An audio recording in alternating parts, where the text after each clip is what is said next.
बिस्मिल्लाहिर्रहमानिर्रहीम। अस्सलाम वालेकुम। एक्सप्रेस स्पोर्ट्स पेज में मिर्ज़ा इकबाल बेग एक्सप्रेस न्यूज़ के नाज़रीन को खुशामदीद कहता है। 2025 अपने अख्तिताम की तरफ गामज़न है और पाकिस्तानी क्रिकेट टीम वो वाहिद टीम है जिसने 2025 में अपने तमाम असाइनमेंट मुकम्मल कर लिए। अब पाकिस्तान के लिए सबसे बड़ा चैलेंज 2026 में जो T20 वर्ल्ड कप है, जो 7 फरवरी से भारत और श्रीलंका में शुरू होगा, वो सबसे बड़ा चैलेंज होगा। उसके अलावा वर्ल्ड टेस्ट चैम्पियनशिप में पिछली दफ़ा पाकिस्तानी टीम आखिरी नंबर पर थी। इस मरतबा अगरचे पाकिस्तान एक टेस्ट मैच जीता है साउथ अफ्रीका के ख़िलाफ़, लेकिन पाकिस्तान इस मरतबा वर्ल्ड टेस्ट चैम्पियनशिप की जो अभी की पॉइंट्स टेबल है उसमें चौथे नंबर पर है। तो अब देखते हैं कि पाकिस्तान की कारकर्दगी क्या रहती है। कप्तान भी तब्दील हुआ 2025 में, बल्कि 24 में ही कप्तान तब्दील हो गया था। इस मरतबा पाकिस्तान की कारकर्दगी क्या रहेगी, कौन कौन से खिलाड़ी आए। एक तो हसन नवाज़ आए जिन्होंने बड़ी जारहाना बैटिंग की थी, ऑकलैंड में सेंचुरी स्कोर की, नाकामियां भी उनके दामन में आई। और भी बहुत सारे ऐसे क्रिकेटर्स आए, ख़ास तौर पर मोहम्मद नवाज़ के लिए साल अच्छा साबित हुआ। और दीगर क्रिकेटर्स जिनके हवाले से हम बात करते हैं कि उनके लिए Saim Ayub as an allrounder जो हैं वो उभर कर सामने आए। और भी बहुत सारी चीज़ें जिन पर हम डिस्कस करेंगे। और डिस्कशन के लिए हमारे साथ स्टूडियोज़ में मौजूद हैं मोहम्मद सुहेल ख़ान, क्रिकेट एनालिस्ट। और अगरचे सुहेल ख़ान बसारत से महरूम है, लेकिन इसके बावजूद जो जमा मर्दी के साथ स्पोर्ट्स के, क्रिकेट के सारे स्टैट्स जमा करते हैं, और जब भी किसी को स्टैट्स की ज़रूरत होती है तो सुहेल ख़ान साहब जो है वो इन तमाम चीज़ों को जो है प्रोवाइड करते हैं। ब्रेल सिस्टम के ज़रिए भी अभी इनसे पूछूंगा कि क्या करते हैं, पढ़ते हैं, और बहुत सारी चीज़ें आज हम इनसे डिस्कस करेंगे और ख़ास तौर पर जायज़ा लेंगे 2025 का। सुहेल, सबसे पहले तो ये बताइए, कैसे देखते हैं आप 2025 का साल पाकिस्तान क्रिकेट के लिए कैसा साल साबित हुआ?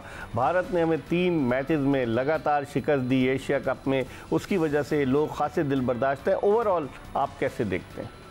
सबसे पहले इकबाल भाई बहुत शुक्रिया, आपने मदऊ किया। और देखें, ओवरऑल अगर आप देखें तो पाकिस्तान ने मजमूई तौर पर 5 test match, 17 one day international matches और 34 T20 इंटरनेशनल मैच खेले इस साल। और सलमान अली आगा ने तमाम के तमाम 56 इंटरनेशनल मैच खेले और एक साल में सबसे ज़्यादा इंटरनेशनल मैच खेलने का नया रिकॉर्ड उनके नाम के आगे आ गया। राहुल द्रविड़, महेंद्र सिंह धोनी और मोहम्मद यूसुफ के 53 मैचेस को उन्होंने क्रॉस किया। अगर आप ओवरऑल पूछें, देखें पाकिस्तान टेस्ट मैचेस में 2 जीता, हम अनफॉर्चुनेटली वेस्ट इंडीज़ से हारे, एक साउथ अफ्रीका से अवे हम हारे, एक होम भी हारे, लेकिन हम 2 टेस्ट मैच जीते। वनडे क्रिकेट में अगर आप इसको 2 हिस्सों में देखें तो पहले 11 ODIs में से पाकिस्तान सिर्फ 2 मैच जीत पाया था, लेकिन उसमें हमने अपने वनडे कैरियर का highest successful run chase achieve किया था कराची में ट्राई सीरीज के दौरान अगेंस्ट साउथ अफ्रीका। लेकिन जो सेंचुरियां बनाई थी सलमान अली आगा और मोहम्मद रिजवान ने, बिल्कुल। लेकिन आखिरी जो 6 ODI थे हमने उसमें 5 मैच जीते, सिर्फ 1 मैच हारा।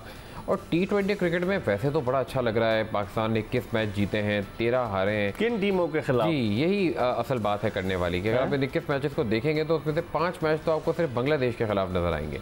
उसके बाद आप देखें 3 मैच श्रीलंका के खिलाफ नजर आते हैं, 3 मैच आपके जो है वो UAE के खिलाफ नजर आते हैं। 11 हो गए। 11 तो ये होगा। फिर आप देखें 2 Zimbabwe, 2 Afghanistan, 2 south Africa, 2 West Indies, 21 हो गए, 19 हो गए। और एक जो बाकी बचे हैं वो 1 ओमान, 1 न्यूजीलैंड। तो आपकी ये 21 विन्स हैं, आप अंदाजा करें। 13 जो शिकस्तों की बात करें, न्यूजीलैंड से हम 4 मैच हार गए जी, इंडिया से हम 3 मैच हार गए, एक मैच जो है वो हम साउथ अफ्रीका और वेस्ट इंडीज से भी हारे, 1 मैच हम श्रीलंका से भी हारे, अफगानिस्तान से भी हम हारे, बांग्लादेश से भी हम अवे सीरीज हारे 2-1 से। तो लगता अच्छा है शायद ऑन पेपर 34, 21, 13 सब अच्छा है, लेकिन क्या हकीकतन अच्छा है? इसका फैसला तो T20 वर्ल्ड कप में होगा। सही, इसका फैसला होगा। लेकिन अब आप अगर हम ओवरऑल देखें, आपने सलमान अली आगा की बात की कि इसका मतलब है कि मोस्ट वैल्यूएबल प्लेयर रहे वो 2025 में पाकिस्तानी टीम के, कप्तानी का हुमा भी उनके सर पर सजा, वनडे में उनकी परफॉर्मेंस अच्छी रही, टेस्ट में ख़ास तौर पर उनकी कारकर्दगी बड़ी ज़बरदस्त रही। लेकिन आप समझते हैं T20 इंटरनेशनल मैचेस में जो उनकी परफॉर्मेंस रही, क्या उसके बारे में बताएंगे? उन्होंने बहुत कम बॉलिंग की, बैटिंग में भी वो कोई एक्स्ट्रा ऑर्डिनरी नहीं कर सके। ट्राई सीरीज़ के एक मैच में उन्होंने एक मिस सेंचुरी बनाई थी। देखिए T20 की अगर आप बात करें इकबाल भाई, तो 32 इनिंग्स में 34 मैचेस की उन्होंने 625 रन किए, 5 उनकी सिर्फ 50s हैं। और उनमें से भी जो बीच में यानी आप अंदाज़ा लगाएंगे अगस्त 2025 से और अभी ट्राई सीरीज़ की जिस मैच के आप जिक्र कर रहे हैं कि श्रीलंका, 50 के बीच में उनकी कोई परफॉर्मेंस थी भी नहीं। उन्होंने न्यूजीलैंड में भी कप्तानी की, उन्होंने हर जगह कप्तानी की, लेकिन बैटिंग से और बॉलिंग तो समझे उन्होंने की ही नहीं, तो उसकी तो क्या ही बात करें। लेकिन 625 रन अगर आप 32 मैचेस में सिर्फ 115 के स्ट्राइक रेट से बनाते हैं तो वो काबिल ज़िक्र नहीं है। वहीं आप यहाँ देखें, लेकिन ओवरऑल बाकी जो है साइफज़ादा फरहान 26 T20 खेले, 771 रन, 45 छक्के, 7 50। मोहम्मद नवाज 36 विकेटें। T20 इंटरनेशनल ट्राई सीरीज के फाइनल में उन्होंने हैट्रिक की, जस्ट ओवर 6 की इकॉनमी उनकी रही। फिर आप अबरार अहमद को देखें, उनकी परफॉर्मेंस भी बड़ी अच्छी रही, 28 उन्होंने विकेट हासिल की। लेकिन सलमान अली आगा इतना मुतासिर कुन परफॉर्मेंस नहीं रही as a T20 player, as a T20 captain, क्या कहेंगे आप? बिल्कुल, मैं आपकी बात से इत्तेफाक करूंगा कि टेस्ट और वनडे में तो चले वो जस्टिफाई करते हैं। वनडे में उनके 667 रन हैं, 200 उन्होंने किए, अच्छे 100 थे दोनों, 350 उनके थे। उन्होंने पाकिस्तान के लिए 17 ODIs में टॉप किया 667 रन के साथ। फिर टेस्ट मैचेस में भी अगर हम देखें तो सलमान अली आगा, अब आप अंदाज़ा करेंगे पाकिस्तान की तरफ से जो है साल टेस्ट मैच हमने वैसे ही कम खेले, 5 टेस्ट। शान मसूद एक सेंचुरियन रहे। सलमान अली आगा ने 93 बड़े अच्छे अगेंस्ट साउथ अफ्रीका किए थे जो हम टेस्ट मैच जीते थे। लेकिन उसके अलावा भी अगर आप देखें तो T20 में उस तरह से वो परफॉर्म नहीं कर पा रहे। वो कप्तानी की वजह से बच ज़रूर रहे हैं टीम में, लेकिन वो जो एक जगह होती है उसको सही तरीके से जस्टिफाई करना, अब तक उसमें वो पूरे नहीं उतर पाए। अच्छा, आप क्या समझते हैं 2025 में कौन सा आपको पाकिस्तान क्रिकेट का उभरता हुआ सितारा नज़र आता है? देखिए, नवाज वैसे तो कमबैक पर थे, साइफुद्दीन फरहान भी कमबैक पर थे, और जो हमारे एक नया खिलाड़ी, मैं उसी तरफ आ रहा हूँ, जो नया सितारा था वो आया और डूब भी गया, हसन नवाज। आप देखें ना, PS न्यूजीलैंड के खिलाफ उनका डेब्यू होता है, वो 3 डक हासिल करते हैं, 1 रन बनाते हैं, फिर 100 करते हैं। PSL उनका बहुत एक्सेप्शनल होता है, उसके बाद वो अच्छे क्रिकेट खेलते हैं। लेकिन जो ड्रॉप वो हुए टीम से ड्यूरिंग एशिया कप, उसके बाद जो उनका कॉन्फिडेंस शटर हुआ है, अंदाज़ा करेंगे UAE के खिलाफ उन्होंने जो है वो 30 अगस्त 2025 को एक 50 स्कोर की थी। उसके बाद से उनकी कोई परफॉर्मेंस नहीं है, उन्होंने मैचेस भी कम खेले। और आप ये देखें कि उन्हें जो फिनिश करने का मौका मिला, जहाँ वो फिनिश भी नहीं कर पा रहे, यानी 10-12 रन भी चाहिए होते हैं तो वो गलत शॉट खेल के या बहुत ही हैरी फैरी फिनिश करने के उसमें आउट हो जाते हैं। सही। तो उनका कॉन्फिडेंस काफ़ी शटर हो, तो मुझे लगता है मिले भी हसन नवाज और कहीं हमने उनको खो नहीं दिया। हाँ, ठीक है, इस पर हम मज़ीद बात करेंगे। बड़ी दिलचस्प गुफ्तगू हो रही है सोहेल खान से हमारी, और वो लोग जो क्रिकेट से दिलचस्पी रखते हैं, स्टैट्स से दिलचस्पी रखते हैं, उनके लिए नई नई चीज़ें आ रही हैं। हम ब्रेक ले रहे हैं और ब्रेक के बाद जल्दी सोहेल खान के साथ दोबारा आपको ज्वाइन करेंगे।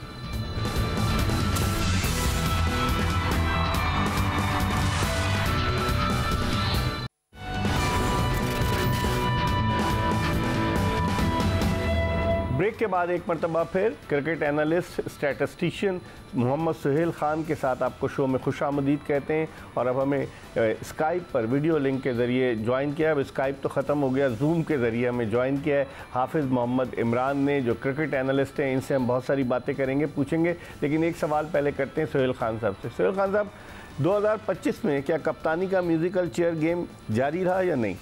देखिए, 2025 हमने शुरू किया तो हमारे, अगर हम टेस्ट क्रिकेट में तो चले शान मसूद एक ही थे, बाकियों की अगर हम बात करें, वनडे क्रिकेट में मोहम्मद रिजवान से कप्तानी शुरू हुई और मोहम्मद रिजवान जो है कप्तान रहे पाकिस्तान के पहले 11 एक रोज़ा मैचेस में।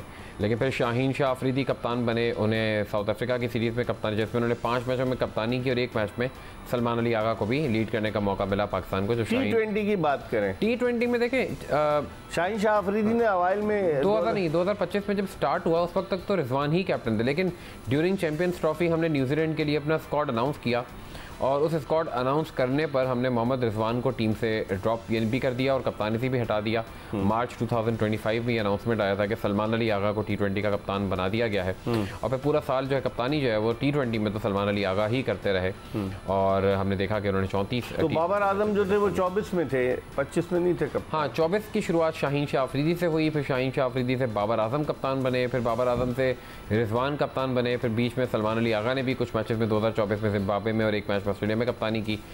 ये मामलात रहे हमारी कप्तानी के। हाफिज़ मोहम्मद इमरान, कैसे देखते हैं? मुस्तकिल मिजाजी की कमी नज़र आई। अभी सोहेल खान साहब से मैं बात कर रहा था, 34 हमने T20 इंटरनेशनल मैचेस खेले, चूँकि हमें वर्ल्ड कप खेलना है अब 2026 में, तो हमने 34 मैचेस खेले। उन 34 मैचेस में से हम 21 जीते, 13 हारे। लेकिन हम जो बात कर रहे थे इनसे भी कि 21 किन टीमों के खिलाफ हम जीते जो लोअर रैंक थी पाकिस्तान से। ओवरऑल आप कैसे देखते हैं 2025 को? मजमूई तौर पर बायलैटरल को हटा दें, बाहमी सीरीज़ को, और 2 बड़े टूर्नामेंट्स पाकिस्तान ने खेले 25 में। एक चैम्पियंस ट्रॉफी पाकिस्तान ने खेली और फिर Asia cup cricket tournament Pakistan ने खेला। अगर आप इन दोनों टूर्नामेंट्स की बात करते हैं तो इसमें पाकिस्तान की कारकर्दगी ख़राब रही है। इस लिहाज से चैम्पियंस ट्रॉफी में तो बिल्कुल आप देखें कि चैम्पियंस ट्रॉफी शुरू हुई और पाकिस्तान के लिए ख़त्म हो गई। एशिया कप में हमने फ़ाइनल ज़रूर खेला, लेकिन उस फाइनल तक जो हमने 3 मैचेस इंडिया के खिलाफ खेले, उन तीनों मैचेस में पाकिस्तान को नाकामी का सामना करना पड़ा और उसमें एक ही बड़ी टीम थी नुमाया, जिसको जो कि पाकिस्तान के कंपटीशन में ज़्यादा बेहतर अंदाज में आ सकती थी, और वो इंडिया थी, और पाकिस्तान को तीनों मैचेस में नाकामी का सामना करना पड़ा।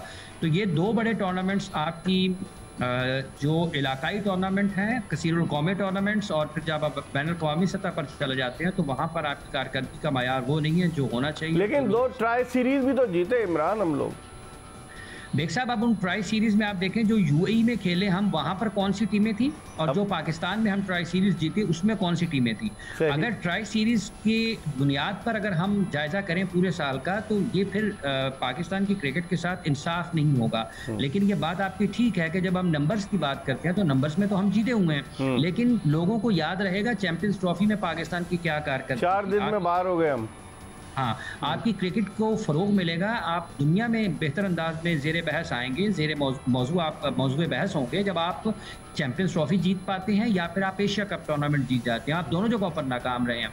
तो ये एक लम्हा फ़िक्रिया है पाकिस्तान के लिए, और इससे ज़्यादा एक लम्हा फ़िक्रिया ये है कि जैसे आपने जिक्र किया ट्राई सीरीज़ का, सीरीज़ का हवाला दिया जाता है, और पाकिस्तान क्रिकेट बोर्ड के टॉप ऑफिशियल्स भी, पीसीबी का कोचिंग स्टाफ भी जो टीम के साथ है, वो अपनी कामयाबियों के तौर पर इसको पेश करता है। सो अगर ओमान के खिलाफ, यूएई के खिलाफ, जिम्बाब्वे के खिलाफ जीतकर हमने उसको अपना बेंचमार्क बनाना है, तो फिर ये अफसोसनाक चीज़ है। हाँ, नंबर्स आपके ज़रूर अच्छे हैं साल के इख्तिताम में, लेकिन बड़ी टीमों के खिलाफ क्या आप वहाँ पर हैं? क्या यूएई और ओमान के खिलाफ पाकिस्तान सुपर 8 में जब जाएगा तो खेलेगा? तो ये सवालिया निशान ज़रूर है। ठीक है सोहेल साहब, आप क्या कहते हैं? जिस तरह से हाफिज इमरान कह रहे हैं बड़ी टीमों हम किन किन से आ रहे हैं? देखिए, बड़ी टीमों में जैसे इमरान भाई ने भी बात की, मैं टोटली इत्तेफाक करूंगा। न्यूजीलैंड आप गए 4-1, आप उनसे हार गए। अब हालांकि उसमें आप ये भी देखें कि न्यूजीलैंड के बहुत सारे प्लेयर्स अवेलेबल नहीं भी थे, लेकिन उसके बावजूद आप हार। इंडिया से आप 3 मैच हार गए। बांग्लादेश से आपने एक अवे सीरीज़ खेली, 2-1 आप उनसे भी हारे, और वेस्ट इंडीज़ में भी आप 1 मैच हारे, फिर 1 मैच जो है वो आप साउथ अफ्रीका से भी यहाँ हारे, फिर आप श्रीलंका से भी हारे, और अफगानिस्तान से भी आप 1 मैच हारे। ये आपकी 13 शिकस्तें हैं। लेकिन बात यह है कि अगर हम ये सोचें कि हमने ये 2025 बड़ा अच्छे तरीके से, लेकिन तो नंबर्स के हिसाब से तो बड़ा अच्छा लग भी रहा होगा, लेकिन अगर आप डीप एनालिसिस की तरफ जाएंगे तो ये विन अपनी जगह वैल्यू होती है, विन ऑलवेज वैल्यू करता है। लेकिन इसका कोई अगर आप कहेंगे बड़ी ज़बरदस्त हमारी कोई तैयारी हो गई है T20 वर्ल्ड कप की, नहीं, ऐसा नहीं है। आपको ग्रुप तो आसान मिल गया है वहाँ पे, लेकिन आई होप कि सुपर 8 में अगर हम पहुँचते हैं इंशाल्लाह। कौन कौन मध्य मुकाबले आ सकता है? देखिए, मैं आपको बताऊँ कि पाकिस्तान अपने ग्रुप से इंडिया के साथ क्वालिफाई करता है, जो सीडिंग्स भी हमने देखी हैं, तो उसके हिसाब से सुपर 8 में भी जो हमें ग्रुप मिलेगा, जो अभी तक के मामला हैं, उस हिसाब से आपको इंग्लैंड मिलेगा, आपको ग्रुप में जो है वो श्रीलंका सुपर 8 में मिलेगा, और आपको न्यूजीलैंड जो है वो ग्रुप में मिलेगा। तो पाकिस्तान अगर सुपर 8 में आ जाता है तो आप एक्सपेक्ट करें कि आपको शायद एटलीस्ट ऑस्ट्रेलिया, साउथ अफ्रीका तो नहीं मिलेंगे। सही, चलें, ये तो अच्छी बात है ना कि ऑस्ट्रेलिया, साउथ अफ्रीका नहीं मिलेंगे। क्या ख्याल है आपका? बस हम शायद इन्हीं बातों में खुश होने के लिए, तो कहते हैं ना, दिल के बहलावे के लिए ख्याल अच्छा है, बहलाने को गालिब ख्याल अच्छा है। तो इमरान, आप बताएं, क्योंकि सिलेक्शन कमेटी जो पाकिस्तान क्रिकेट बोर्ड की थी 2025 में कोई चीफ सेलेक्टर नहीं था, 2024 में भी नहीं था। वहाब रियाज गैर एलानिया चीफ सेलेक्टर थे, 2025 में आकिब जावेद गैर एलानिया चीफ सेलेक्टर रहे, एक सेलेक्टर आपके रिज़ाइन कर गए अज़हर अली, और अलीम डार जो है अंपायर, वो सेलेक्टर थे। आप समझते हैं सिलेक्शन कमेटी जो थी बग़ैर किसी सरबराह के जो उसने काम किया, उसके बारे में आप क्या कहेंगे? एक साथ देखें, 2026 में भी नहीं होगा, क्योंकि अगर यही सेटअप रहता है तो अगर 24 में नहीं था, 25 में नहीं हुआ, तो 26 में भी कोई चीफ सेलेक्टर नहीं होगा। और जैसे भी आप बात कर रहे हैं सुहेल साहब के साथ कि पाकिस्तान अगर सुपर 8 के लिए क्वालिफाई कर जाता है, तो हम ये देख रहे हैं कि हमारे सामने कौन होगा। क्या हम मतलब ऑस्ट्रेलिया, साउथ अफ्रीका जैसी टीमें तो नहीं होंगी, तो हम बजाय इसके कि हमारी स्ट्रेंथ ये हो कि जो मर्जी आ जाए हम उसको हरा सकते हैं, हमारा इन्हिसार होता है कि हमारे सामने कौन हो सकता है, क्या हमें कंफर्टेबल टीमें मिलती हैं या नहीं मिलती हैं। सो ये एक बार तो फिर किस्मत के ऊपर चली जाएगी बात। लेकिन जहाँ तक ताल्लुक इस चीज़ का है, जैसे आपने सिलेक्शन कमेटी का जिक्र किया है और आपने अलीम डार साहब का भी जिक्र किया, अज़हर चले गए हैं, यही बुनियादी मसाइल हैं पाकिस्तान की क्रिकेट के जिनको एड्रेस नहीं किया गया गुजरे बरसों में भी, और आने वाले वक्त में भी उसका कोई आपको ये नज़र नहीं आता कि हम इन चीज़ों को उतनी संजीदगी से ले रहे हैं। सो चीफ सेलेक्टर का होना ज़रूरी है, अगर किसी इदारे के चेयरमैन का होना ज़रूरी है, अगर किसी शोबे के डायरेक्टर का होना ज़रूरी है। डायरेक्टर डोमेस्टिक भी तो है ना पाकिस्तान क्रिकेट का, डायरेक्टर इंटरनेशनल भी अब आपने लगाना है, कंसल्टेंट आपने लगा दिया था उनको शान मसूद को, तो अकेडमी के भी डायरेक्टर्स हैं, तो फिर चीफ सेलेक्टर भी होना चाहिए। तो ये आपकी हायरार्की फिक्स होनी चाहिए और पाकिस्तान की क्रिकेट को इससे ज़्यादा बेहतर अंदाज में इसके बारे में बात होनी चाहिए। जो साल के आखिर में हुआ है, जैसे अंडर 19 में पाकिस्तान की वुमेन टीम जीती, बांग्लादेश में जाकर Pakistan Asia cup rising star cricket tournament जीता, वो एक अच्छी चीज़ है पाकिस्तान के लिए। इसके साथ लेकिन विमेन टीम की परफॉर्मेंस क्या रही जो श्रीलंका में विमेन वर्ल्ड कप हुआ? और जो इंडिया में ब्रेक साहब जो विमेन वर्ल्ड कप हुआ, देखें अब ये तीसरा टूर्नामेंट आ गया, आपने अच्छा किया याद करा दिया। जो आईसीसी के टूर्नामेंट्स पाकिस्तान मेंस वुमेन्स में खेला, उसमें एक विमेन्स मेरे ज़हन से निकल गया था, आपने याद करा के अच्छा किया। तो इन तीनों Asia cup men's cricket tournament और उसके साथ आप चैंपियंस ट्रॉफी और एशिया कप क्रिकेट टूर्नामेंट, इन तीनों को देख लें, मेंस वुमेन्स में, 2 मेंस में 1 वुमेन्स में, तो इनमें पाकिस्तान की क्या कारकर्दगी है। तो ये आपकी क्रिकेट का मंजरनामा है, इसको कोई देखना चाहे तो देखे, अगर नहीं देखना चाहे तो ना देखे। और Asia cup rising star Pakistan अगर टूर्नामेंट को जीता है तो उन प्लेयर्स के लिए क्या पाथवे है आपके पास आगे। अभी आपके पास कराची में नेशनल वनडे कप हो रहा है ना, तो उसकी जो तस्वीर इमेजेस शेयर हो रही है, वहाँ पर इंतजाम क्या है। 40 रन पे टीम ऑल आउट हो जाती है वनडे में। देखिए 40 के ऊपर 40 रन पर टीम आउट हो गई है। उस्मान खान ने 100 कर दिया, मतलब ये 150 रन कर दिए, तो इसका मतलब ये कि समथिंग सीरियसली आप लैक कर रहे हैं ना, उसको देखना है और ठीक करने की जरूरत है। ठीक, सोहेल साहब आप क्या कहेंगे? सोहेल खान साहब के वीमेन की कारकर्दगी, इतना पैसा लगाते हैं, कोच चले गए, अब कोच वहाँ से गए वीमेन से तो वो पीटीवी के हेड कोच बन गए, तो वीमेन की कारकर्दगी को आप कैसे देखते हैं? बिल्कुल, वीमेन में देखिए हमने प्रॉपर कहा था कि बहुत से कोचेस आए गए, मार्क कोल्स का दौर था, जलालुद्दीन थे, डेविड हेम थे, इकबाल इमाम रहे, ओवरऑल लोग आते जाते रहे था कि ये तो वो वुमेन टीम है। इकबाल भाई, आज तक किरण बलोच का 242 रन का रिकॉर्ड नहीं तोड़ा। शाहिदा खान की 13 विकेटें, आज तक वो world record, test cricket Pakistan ने खेली नहीं, लेकिन वो वर्ल्ड रिकॉर्ड देखें आज तक उनको भूल गए ना, जिन्होंने स्टार्ट किया था। बिल्कुल, आप देखें ना, उनको भूल गए। और पाकिस्तान जो एक ही मरतबा वर्ल्ड कप के सुपर 6 में 2009 में कौन कप्तान थी? उरूज मुमताज, लेकिन वो उनका आखिरी टूर्नामेंट साबित हुआ था। अब मैं एक बात करता हूँ कि सना मीर पाकिस्तान के लिए हॉल ऑफ फेम में आई, हमें बहुत फख्र है इस बात पर, ठीक है ना, प्राउड है। लेकिन सना मीर ने पाकिस्तान के लिए ऐसा कौन सा टूर्नामेंट जीता? टूर्नामेंट तो चलें छोड़ें, कोई बायलैटरल सीरीज भी जीती है? सवाल तो ये आएगा ना, अनफॉर्चुनेटली आएगा, सही, लेकिन सवाल तो करने पड़ते हैं फिर इस तरह के। इस पर हम मजीद बात करेंगे, हम एक ब्रेक की तरफ बढ़ रहे हैं। सोहेल खान हमारे साथ स्टूडियोज में मौजूद हैं और हाफिज़ इमरान हमारे साथ वीडियो लिंक पर मौजूद हैं। जब ब्रेक के बाद वापस आएंगे तो हाफिज़ इमरान से पूछेंगे कि पाकिस्तान क्रिकेट बोर्ड के जो मामला चल रहे हैं, कि लोग कह रहे हैं कि पाकिस्तान 2025 में हमने मैदानों को रेनोवेट किया, कि जिस तरीके से national stadium Karachi, Gaddafi stadium Lahore, और फिर 2025 में एक तवील अरसे के बाद फैसलाबाद को भी इंटरनेशनल मैचों की मेज़बानी मिली। इस पर भी बात करेंगे एक ब्रेक के बाद, हमारे साथ रहिएगा।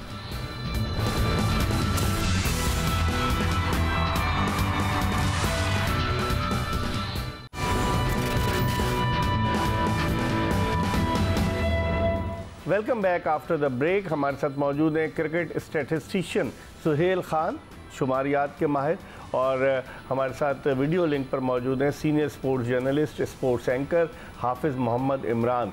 तो हम गुफ्तगू का आगाज़ हाफिज़ इमरान से करते हैं। हाफिज़ इमरान साहब, चलें 2025 इस लिहाज से तो पाकिस्तान क्रिकेट के लिए अच्छा हुआ कि 2 स्टेडियम की किस्मत बदली, अगरचे छत नहीं डली है अभी गद्दाफी स्टेडियम लाहौर में, लेकिन नेशनल स्टेडियम के बारे में कहा जा रहा है कि उसके स्टैंड्स को तोड़कर बनाया जाएगा।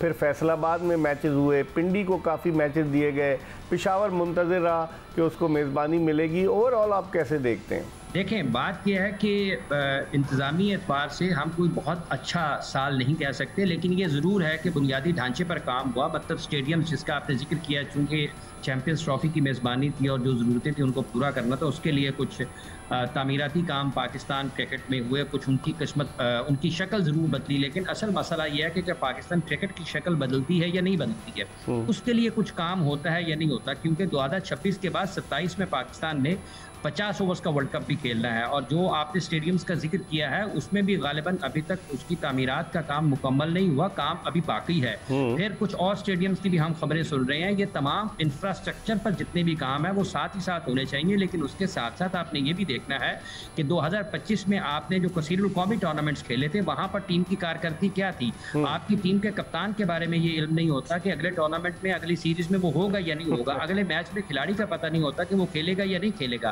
अब जैसा कि 2026 की तरफ हम बढ़ रहे हैं, तो यहाँ पर पाकिस्तान ने जब इब्तदा में इस साल के T20 वर्ल्ड कप खेलना है, उसके बाद पाकिस्तान का मंजरनामा क्या होगा। हम खुश हो रहे हैं कि हमारे खिलाड़ी BBL में शरीक हो रहे हैं। हम अपने नेशनल वनडे कप के बजाय हमारे पाकिस्तान में खबरें चल रही हैं जी कि BBL में पाकिस्तान के प्लेयर्स चले गए हैं। तो ये जो तवज्जो तकसीम होती दिखाई दे रही है, क्या इसका पाकिस्तान की क्रिकेट को फायदा है? अगर कोई BBL में खेल रहा है तो उसका पाकिस्तान की क्रिकेट को क्या फायदा? अगर BBL उससे व्यूअरशिप ले रहा है तो पाकिस्तान की क्रिकेट को उसका कोई फायदा नहीं है।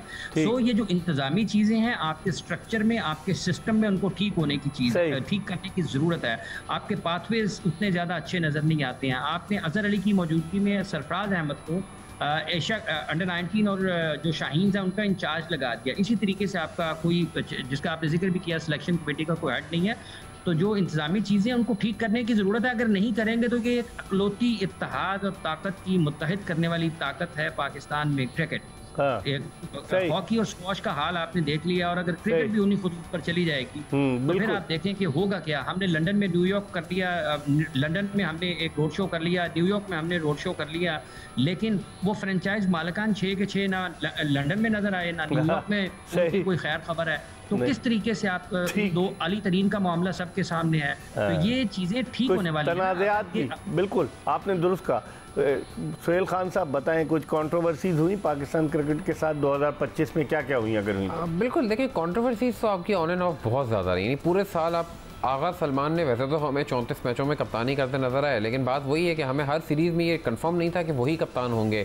आप कोचेस सबसे बड़ी एक और कंट्रोवर्सी के साल देखें, जो मामलात आपने जो है वो जिस तरीके से लास्ट ईयर के ही मैटर्स आगे बढ़े, जब आपने जो है वो किस तरीके से जेसन गिलेस्पी और गैरी क्रिस्टन के जो मामलात थे वो थे तो लास्ट ईयर के, लेकिन इस साल भी हमने कितने बयानात उन दोनों की तरफ से भी, खासतौर पर गिलेस्पी जिस तरह हमें बोलते हुए नजर आए एक्शन। फिर आपने अभी हेड कोच अपॉइंट किया माइक हेसन को, फिर आपने कहा कि भाई कॉन्ट्रैक्ट क्योंकि बच गया अजहर महमूद का, मैंने हटा नहीं सकते, तो आपने अजहर महमूद को भी जो है वो टेस्ट का वो दिया हुआ है अभी तक।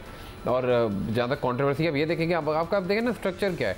कायदे आज़म ट्रॉफी कराची ने कैसे जीती?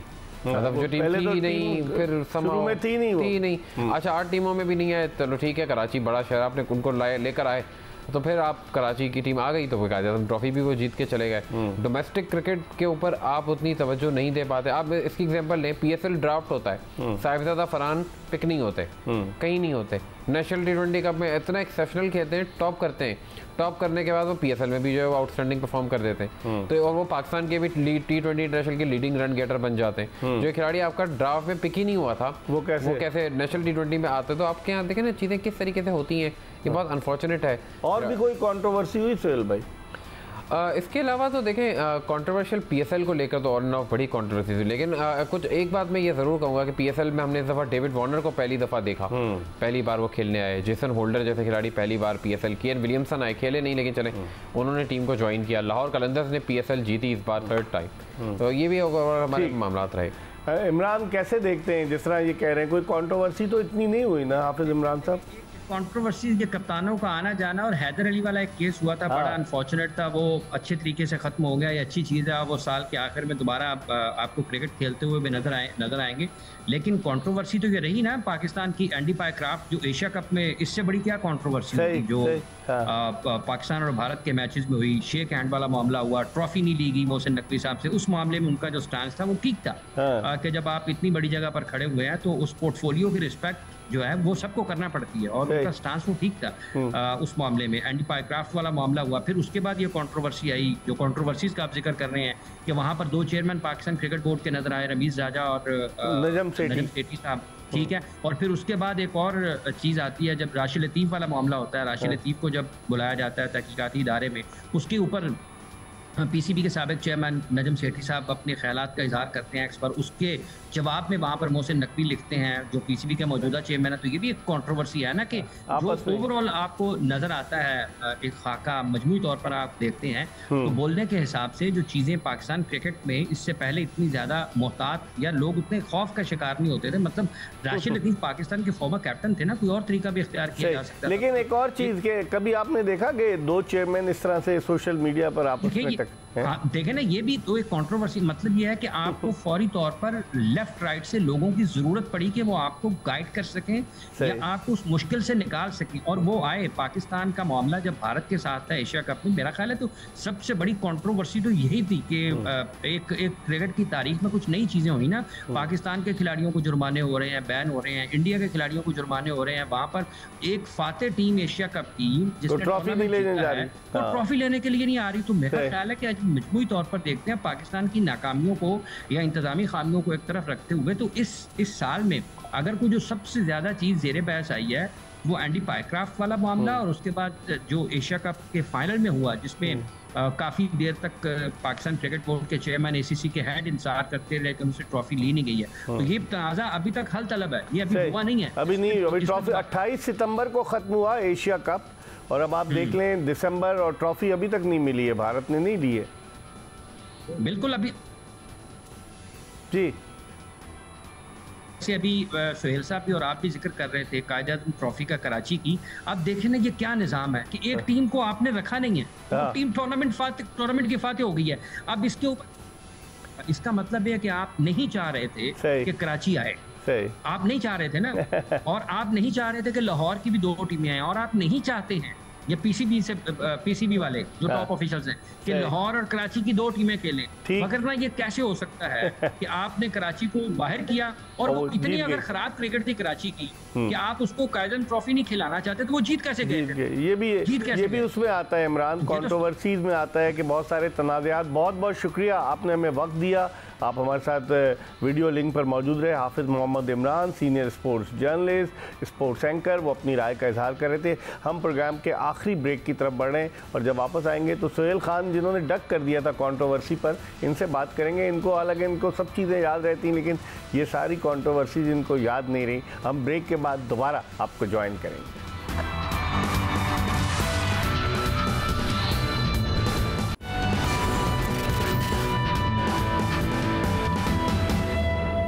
ब्रेक के बाद एक मरतबा फिर क्रिकेट शुमारियात के माहिर सुहेल खान के साथ आपको शो में खुशामदीद कहते हैं। और ब्रेक पर जाने से कबल हाफिज़ मोहम्मद इमरान भी हमारे साथ मौजूद थे, senior sports anchor, sports journalist. अब हम थोड़ी सी बात करते हैं आइंदा आने वाले साल की, कि जब 2026 का सूरज तुलू होगा। एक तो सुहेल खान साहब सबसे बड़ा चैलेंज 2026 का T20 वर्ल्ड कप है पाकिस्तान की। बिल्कुल, साल के दूसरे ही महीने में शुरू हो जाएगा, और आपका वही एक महीना, क्योंकि आप ICC इवेंट जब कुछ खेलते हैं तो आपका ये बड़ा हैपनिंगफुल होता है, तो आप फिर उसके बाद बड़ी ड्रामेटिक चेंजेस आ जाती हैं अगर आप अच्छा नहीं करते। लेकिन आप ये देखें कि मेरे नज़दीक एक तो T20 वर्ल्ड कप, लेकिन अगला साल आपका टेस्ट क्रिकेट के लिए बड़ा इंपॉर्टेंट है। इस साल तो आपने चले 5 टेस्ट मैच खेले, लेकिन अगले साल आपने 3 तो अवे सीरीज खेलनी है, 13 खेलने टोटल। बिल्कुल, बांग्लादेश आपने जाना है, आपने इंग्लैंड जाना है, 5 टेस्ट है इंग्लैंड में, 3 टेस्ट मैचेस हैं, फिर बांग्लादेश और वेस्ट इंडीज़ आपने अवे जाना है। फिर आपकी जो बाकी की सीरीज़ हैं, श्रीलंका वाली सीरीज़ भी मोस्ट ऑफली अगले साल ही हम एडजस्ट कर लेंगे, वो हो जाएगी। न्यूजीलैंड ने भी आना है, मोस्ट ऑफली वो साल के एंड तक आएंगे, तो टफ होगी टेस्ट क्रिकेट तो बहुत टफ होगी। लेकिन ऑस्ट्रेलिया के खिलाफ just before T20 world cup आपकी एक T20 सीरीज़ है।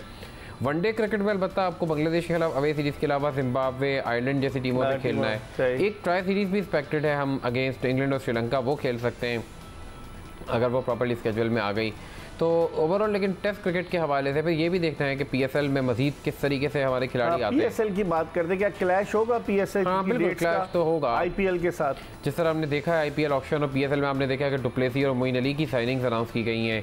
मैक्सवेल IPL ऑक्शन से पुल आउट कर चुके हैं, तो उसको भी PSL से जोड़ दिया गया है मोस्ट प्रोबेबली हमें। लेकिन हम रिटायर्ड क्रिकेटर्स को PSL में खेलते देखकर इतने खुशी के शादियाने क्यों बजाते हैं? देखिए, मेरा ये मानना है कि खुशी हमें होनी चाहिए, लेकिन सेलिब्रेट नहीं करना चाहिए। हम तो सेलिब्रेट कर रहे हैं, यस एब्सोल्युटली एब्सोल्युटली, इस पे मैं भी जरूर बात करूंगा कि अगर आप ये बात करेंगे कि आपने आईपीएल की विकेट गिरा दी, ये गलत है ना? ये गलत है। तो यह मैं बिल्कुल कहूंगा कि देखिए आईपीएल उन्होंने पूरी अपने हिस्से की खेल ली है और हाँ पैसे कमा लिए। अब आप चलें, अगर करंट प्लेयर्स में आपको मैक्सवेल जैसा कोई प्लेयर आ भी रहा हो, अब उसको सेलिब्रेट करते हुए एडम ज़ेम्पा आते हैं, अब उसको सेलिब्रेट करते हुए अच्छे विलेज समझ में आता है कि चलो मोइन अली कहाँ इतने बिल्कुल रिटायर हो चुके हैं, फाफ डु प्लेसी रिटायर हो गए, मोइन अली रिटायर हो गए। अब असल बात, और मेरे लिए ठीक है आप अनाउंस सिंपल तरीके से कर देते कि भाई डुप्लेसी और मोइन अली पीएसएल खेलेंगे, लेकिन अगर आप इस तरीके से करेंगे कि आईपीएल की विकेट गिरा दी, विकेट क्या उन्होंने खुद छोड़ दिए, विकेट और पिक ही नहीं होते ऑप्शन में वो। लेकिन एक और चीज़ कि आप समझते हैं कि पीएसएल में इस मरतबा ड्राफ्टिंग होगी या फिर कि ऑक्शन होगा पीएसएल? देखिए उम्मीद तो मुझे अभी ड्राफ्ट की लग रही है। अब मुझे ये भी देखना पड़ेगा कि 2 टीमें नहीं आ जाती हैं तो कितनी रिटेंशन आप प्री अलाउ करेंगे, क्योंकि सब बड़ा ड्राफ्ट होगा, सिर्फ 4 अलाउ करते हैं।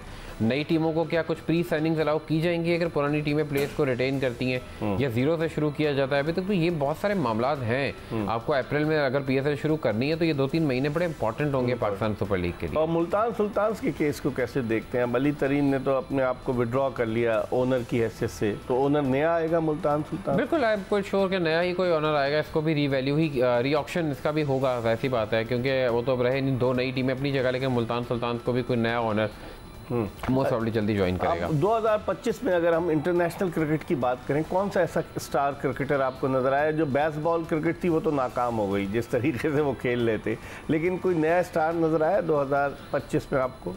देखिए अब मुझे स्टार वाइज अगर आप देखें किसी ऐसे प्लेयर का जिन्होंने यंग से मतलब डेब्यू किया हो और कोई बहुत अच्छा किया, हैरी ब्रुक था। हैरी ब्रुक तो खैर अब सारे सीजन कैंपेनर हो गए 2022 से खेल, और कौन ऐसा नजर? लेकिन मैं सब मुझे अगर कोई पूछे कि इस साल मुझे सबसे अच्छी परफॉर्मेंस किसी लगी तो मिचेल स्टार्क की लगी। वो तो सीजन है ना, बहुत सीजन तो है, लेकिन इस तरह जिस तरह उन्होंने टेस्ट क्रिकेट में लीड किया है ना, गैर मौजूदगी 2 दिन में टेस्ट मैच जितवा दिया, 2 दिन में देखिए यहाँ टेस्ट मैच जितवा दिया, वेस्ट इंडीज में 27 रन पे ऑल आउट करवा दिया।